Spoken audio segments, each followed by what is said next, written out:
Almost every web page on the internet has links to other pages or websites.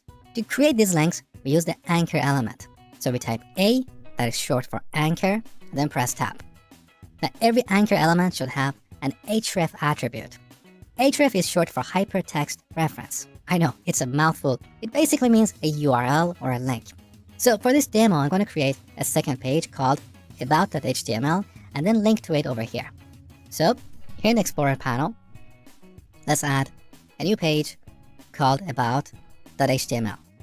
Now here we're going to create a basic HTML boilerplate. Remember how to do that? We type an exclamation mark and then press tab. That's it. Beautiful. Now back to index.html. Here we can use a relative or an absolute URL. What do you mean by that? Well, a relative URL starts from the current page. So currently we are on index.html and we want to go to about.html. Now, currently both these pages are in the same folder. So we can type a relative URL to about.html like this, about.html. That's a relative URL. Now, what if about.html was in a different folder? So let's add a new folder to our project called company and then move about to this folder. Now, where is about.html relative to the current page? It's inside the company folder, right? So here we type company/about.html. This is a relative URL. Now let's give this link a text. I'm going to say about me. So we type our text inside the anchor element, okay? Save the changes, back to the browser. Here's our link, click, and we're currently on the about page, which is empty. Beautiful. Now, back to our home page. Instead of a text, we can also use an image. So I'm going to delete about me and add an image element. So img tab.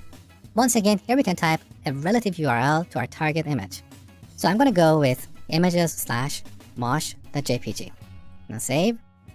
Take a look. Obviously, this image is way too big. We can always use CSS to resize it.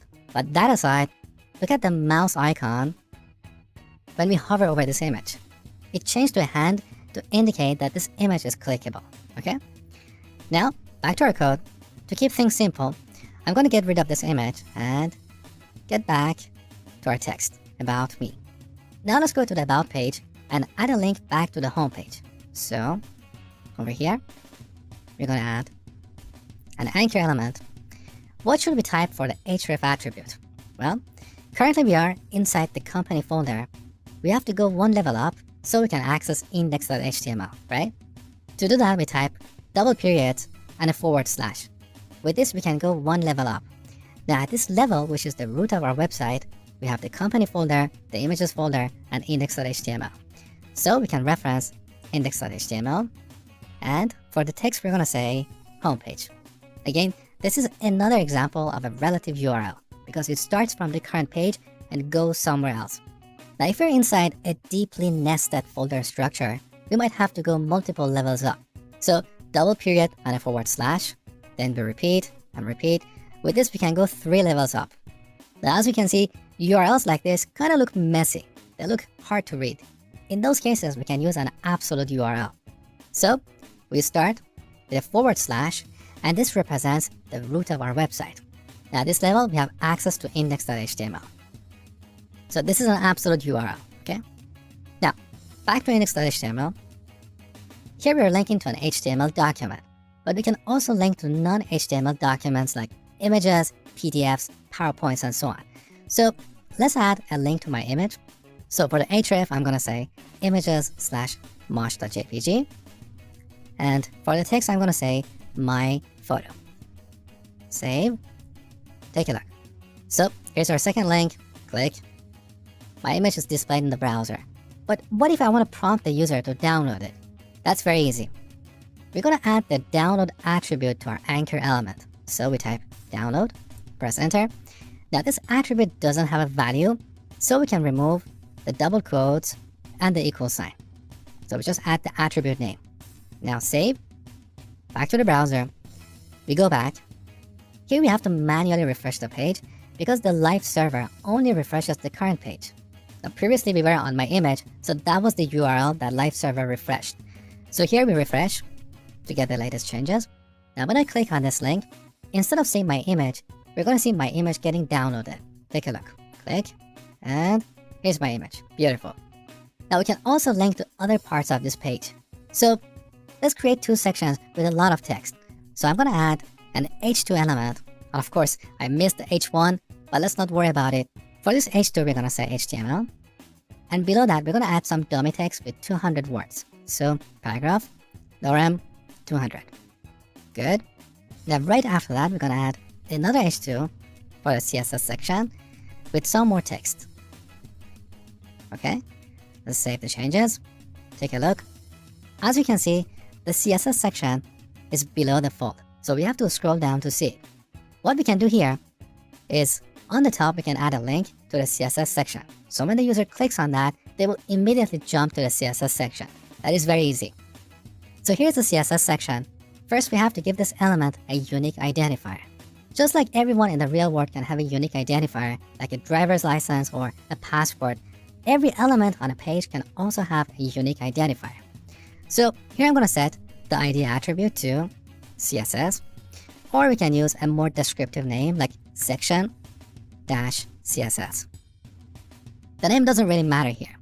What matters is that we're defining what is called a fragment or a place on this page. Now, we're going to add a link to this fragment. So on the top, let's add another anchor element. Now for the href, we're going to type a # followed by the name of our fragment, which is section-CSS. And for the text, we're going to say CSS. Now, back to the browser, take a look. I'm going to click on this. We immediately jump to the CSS section. Beautiful. Now, a lot of websites like this also have a link that helps you jump to the top of the page. Let's see how we can create that. So after the CSS section, I'm going to add another anchor element. Now for the href, I'm going to use an empty fragment. So we just type a # without an identifier. And then we say jump to top. Take a look. So here's our link. Click, and now we're on top of the page. Now let's see how we can link to external websites. So let's add another anchor element to link to Google. Now what should we type here? Well, google.com is a different website. So here we cannot use a relative URL. We have to use an absolute URL. But if you start with a /, we're referencing the root of our website. But in this case, we want to go to a different website. How can we do that? Well, we have to start with the protocol. So https://google.com. Now let's type Google and test our page. Click. We're on Google. Beautiful. Now sometimes when linking to external websites, we want that link to open in a new browser window or a new tab. Let me show you how to do that. So here's our anchor. We set the target attribute to _blank. Save. Now, back to the homepage. Once again, we have to manually refresh to get the latest changes. Okay, now when I click on Google, you see a new tab. Beautiful. And one last thing. We can also link to emails. So I'm going to add an anchor. And for href, I'm going to say mail to programming@gmail.com. Email me. Save the changes. Now, back to our page. When I click on this link, my mail client will open and my email address will be pre-populated. Take a look. So click, and here's my mail client. So this is all about links. Now one last thing before we finish this lesson.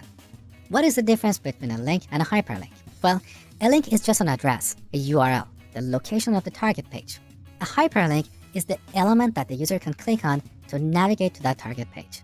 That is the difference between a link and a hyperlink. But quite often, these terms are used interchangeably. Alright, we're done with this lesson. Next, we're going to talk about images. Alright, now let's talk about embedding images in a bit more detail.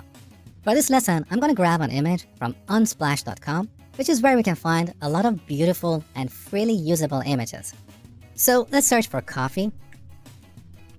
There are tons of coffee pictures here. I'm going to grab this picture.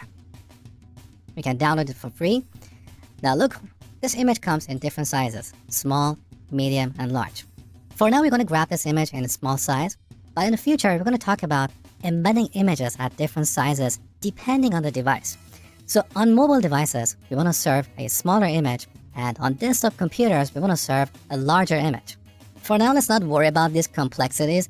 We'll have a complete section on this topic later on. So let's download the small image. Now it says, say thank you to Nathan. Thanks, Nathan. This is a beautiful picture. You have done a great job. Now I'm going to drag and drop this image onto the images folder and then rename it to coffee. We want to give it a descriptive name. This is a small search engine optimization tip. When we provide descriptive names for our images, search engines can better understand and index our pages, okay? So here's our image. Now, let's add an image element. We set the source to images/coffee.jpg. Now, what about the alt attribute? Well, I briefly mentioned that we use this attribute to provide textual description of the image. It's not compulsory, but is highly recommended for a number of reasons. The first reason is to make our page accessible to visually impaired people. These people use a screen reader to read the web out to them. So with this alternative text, we can tell them what we are showing on the page. And that means we should write a good, meaningful description here, like a coffee mug on a table. Don't write something like image or image1. That is pointless. Now, the second benefit of providing an alternative text is that we help search engines read this text and understand what we're providing here. And there's one more benefit. If this image cannot be loaded for some reason, the alternative text is shown.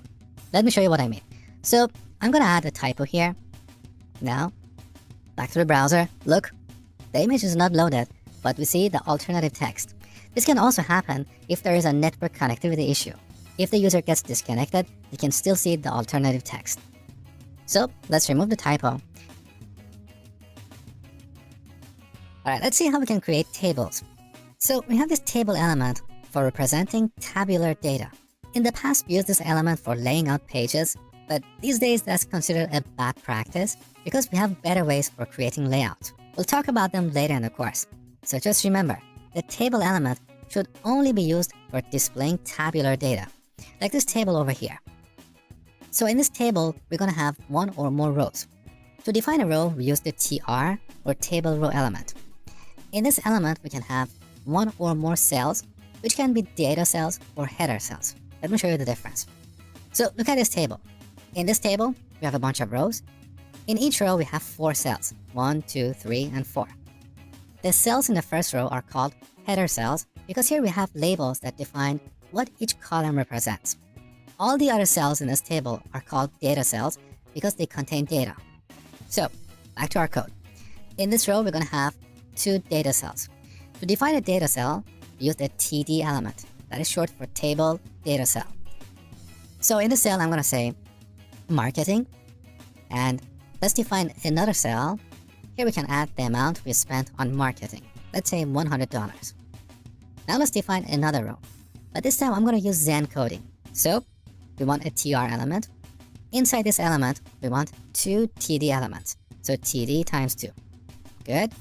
Now let's say accounting, and we spent $200 here. Save. So here's what we get. By default, our table doesn't have any styles. So here we don't have a border, we don't have background colors, and so on. But as you can tell, we can use CSS to style this table. Much better. Now let's add a header to this table. So in this table, we're going to add another row. In this row, we're going to have 2 header cells. To define a header cell, use the TH element. TH is short for table header cell. So TH times 2. Look, we have the same structure as before, but instead of using the TD element, we're using the TH element, okay? Now in the first cell, I'm going to say category, and for the second cell, I'm going to say amount. Now, here's what we get. Of course, I've zoomed in here, so what you should see actually looks like this. So don't let that confuse you. That's better. So this is the basic way of defining a table. Now there is nothing particularly wrong with this structure, but we can improve it and make it more meaningful to search engines and screen readers. So we want to tell search engines that in this table we have 2 sections, a header and a body. To do that, we're going to use the t-head and t-body elements. So inside the table, first we add a t-head element that is short for table head. Then we should move the first row inside the t-head element. Now let me show you how to select multiple lines using keyboard. So I'm going to hold down the shift button, and then using the down or up arrows, we can select multiple lines, okay? Now that we have selected these lines, we can hold down the alt key and then press up or down arrows to move code. Much easier. So we have a header section. Next, we should define the body section. So after t-head, we add t-body, and then we move these two rows inside the body section. So like this. Good. We get the same output as before, but our markup is more meaningful to search engines and screen readers. This is what we call Semantic HTML. Semantic means meaningful, okay? Now, inside this t-head element, we can have multiple rows. So let me add another row, and in this row, I just want to add one cell, one header cell. Let's say expenses. So let's take a look. Here's our new cell, but what if I want to expand this cell so it goes up to here? That is very easy. Here's our header cell. In this element, we set the col span attribute to 2. Col span is short for column span, and it determines how many columns this cell should expand to. The default value is 1, but here we're saying 2, so this cell should take 2 columns. Now, take a look. That's better. So we have a header with 2 rows and a body. Now, optionally, we can add a footer. So after the t-body element, we add a t-foot element, and in this element, we add one row with 2 header cells. So tr greater than th times 2. In the first cell, I'm going to say total, and in the second cell, I'm going to say $300. Take a look. So that's our footer, and once again, we can have multiple rows in the footer to summarize data in different ways. Now, I have a question for you. What are the differences between header and data cells in terms of styling? Pause the video and think about it for a couple of seconds. Here's the answer. In header cells, by default, our text is bold and aligned in the center. In contrast, in data cells, our text is aligned to the left.